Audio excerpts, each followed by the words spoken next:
한글 단어 조성 원리를 통한 한글 문해력 강좌 한자 공부 요강도 184번째 시간인데요. 오늘도 우리는 9획에 해당하는 부수 하나를 체크하고 넘어가겠습니다.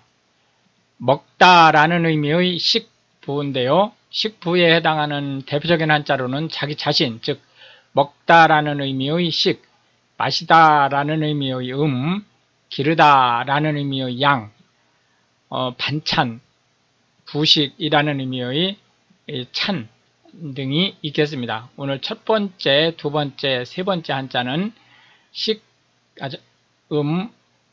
양 이렇게 세 가지 한자를 살펴보도록 하겠습니다. 첫 번째 살펴볼 식자는 먹다 라는 한자가 되겠습니다. 이거는 취식하다 라는 의미를 가지고 있습니다.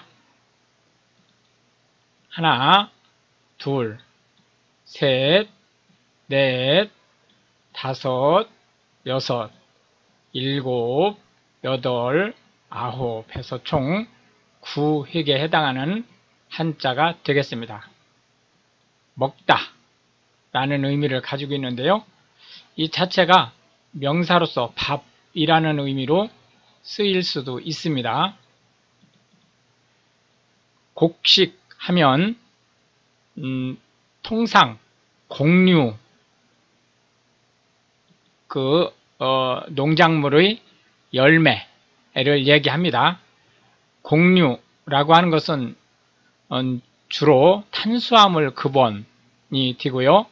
통상 외떡잎 식물로 된 것으로 쌀, 밀, 옥수수, 보리, 귀리 이런 것들이 주로 곡식에 해당한다. 이렇게 보시면 되겠습니다. 식품 또는 식료품이라고 하는 것은 이런 곡식과 같이 사람이 음식으로 만들어 섭취할 수 있는 원료가 되는 것들을 얘기합니다. 주로 이제 농산물이겠지만 농산물에는 임산물, 축산물 이런 걸 다 포함하는 거죠.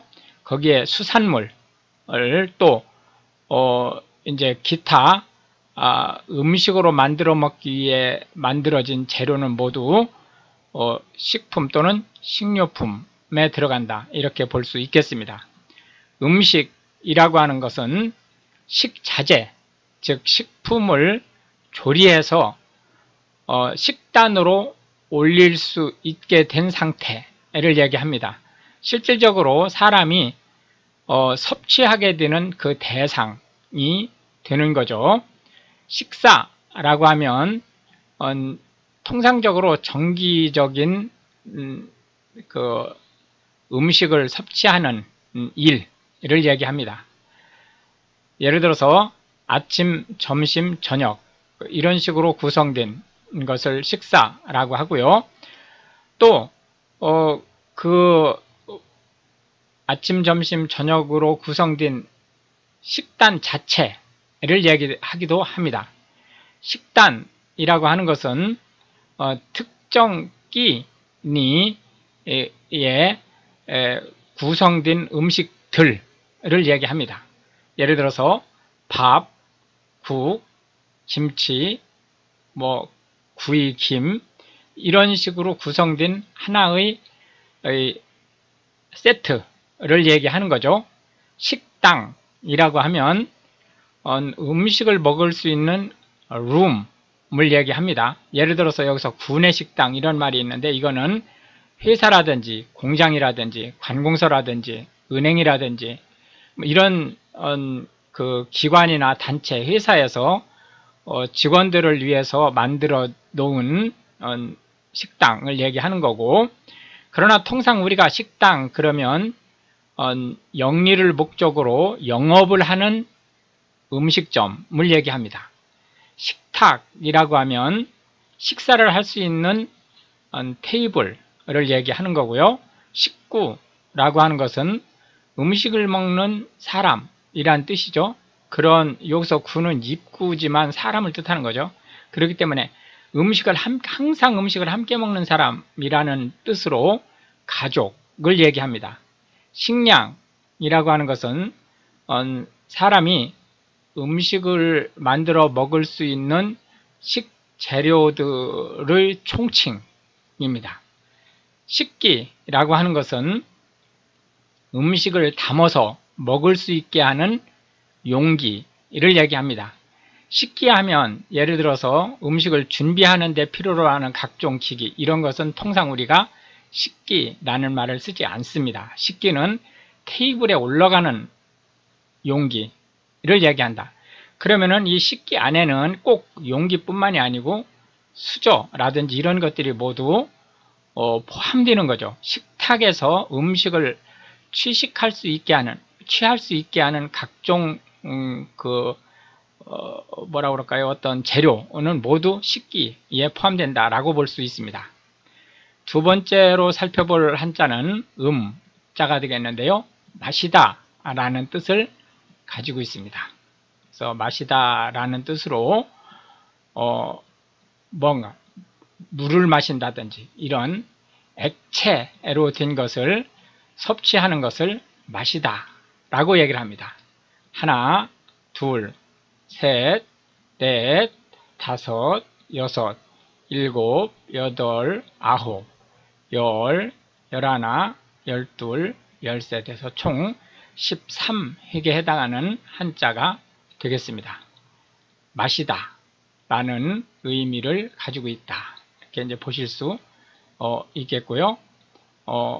액체 상태의 것을 섭취하는 것을 마시다 라고 얘기를 하고, 통상 고체 상태로 된 음식을 먹는 것을 우리가 먹다 라고 얘기를 합니다.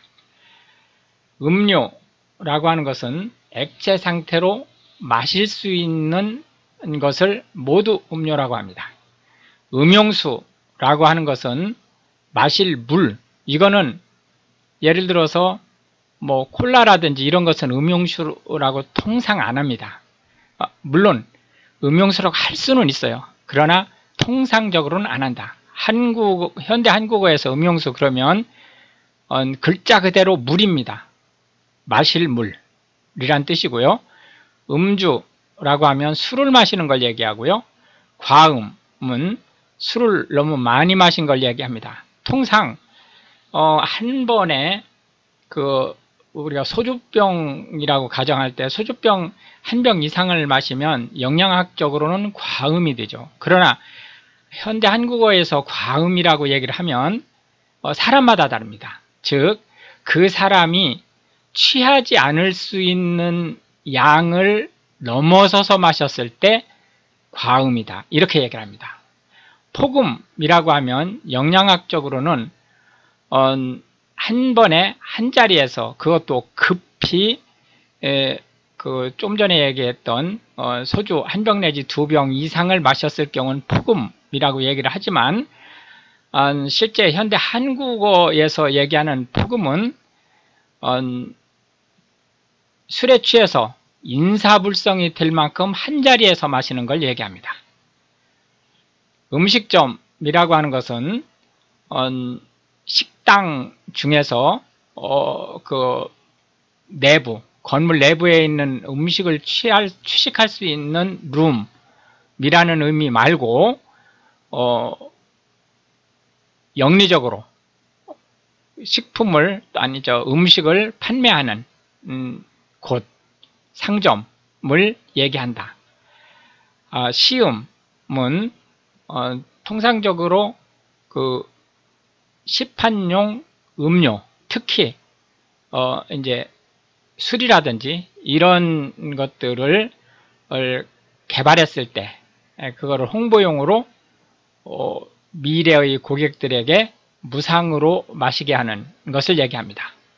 음독이라고 하는 것은 예를 들어서 농약이라든지 이런 것 같이 맹독성 음료를 마신 걸 얘기합니다. 통상 음독했다라는 얘기는 자살을 시도했다라는 말로 통합니다. 탄산음료라고 하는 것은 이산화탄소를 물속에 녹여놓은 음료수를 얘기합니다. 톡 쏘는 맛과 함께 이제 시원하고 청량한 감을 느끼게 하는 음료, 기호성 음료라고 볼 수 있습니다. 음복이라고 하는 것은 제사를 지낼 때 한국 그 전통 의례에서 제사를 지낼 때 그 술을 따르죠. 이제 제사할 때 다른 술을 마시는 것, 그 제사에 참여한 사람이 이를 음복이라고 합니다. 물론 이 음복은 이제 그 엄격한 의미로는 그 제사상에 차려오는 음식을 먹는 것도 음복이라고 합니다. 그렇지만 현대 한국어에서 통상 음복이라고 하면 다른 술을 마시는 것을 얘기하고요. 제사가 다 끝난 뒤에 그냥 이제 친선을 도모하기 위해서 음식도 먹고 또 남은 술도 마시고 더 마시고 하는, 이것은 통상 우리가 음복이라는 얘기를 현대 한국어에서는 잘 안 씁니다. 그러니까 그 제사용으로 썼던 술을 마시는 것을 음복이라고 일반적으로 얘기한다, 이렇게 보시면 되겠고, 마지막 살펴볼 세 번째 한자는 양자가 되겠는데요. 기르다 라는 의미의 한자가 되겠습니다. 특이하게 이 양자는 량이 아닙니다. 량이 아니고 양입니다. 그래서 그 단어의 두 번째 이후에 들어와도 량이라고는 읽히지 않고 다 양입니다. 실제 여기 어질량자라고 하는 량자가 들어가 있는데도 불구하고 량으로 익히지 않는다는 거 체크하고 넘어가시기 바랍니다. 양자는 기르다 라는 의미를 가지고 있습니다.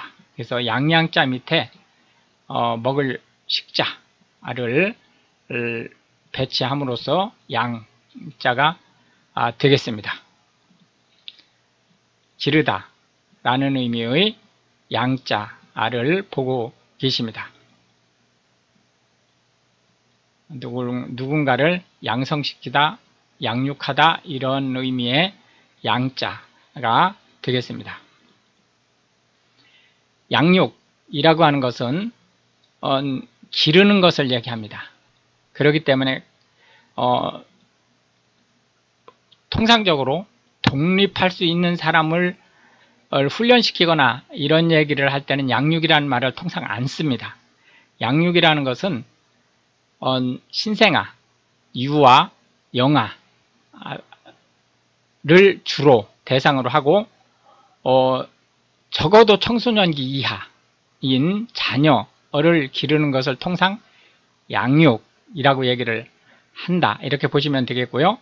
영양이라고 하는 것은 생물이 살아갈 수 있게 하기 위한 각종 영양소의 섭취, 소화, 또 대사, 또 이러한 것들을 총칭해서 얘기를 합니다.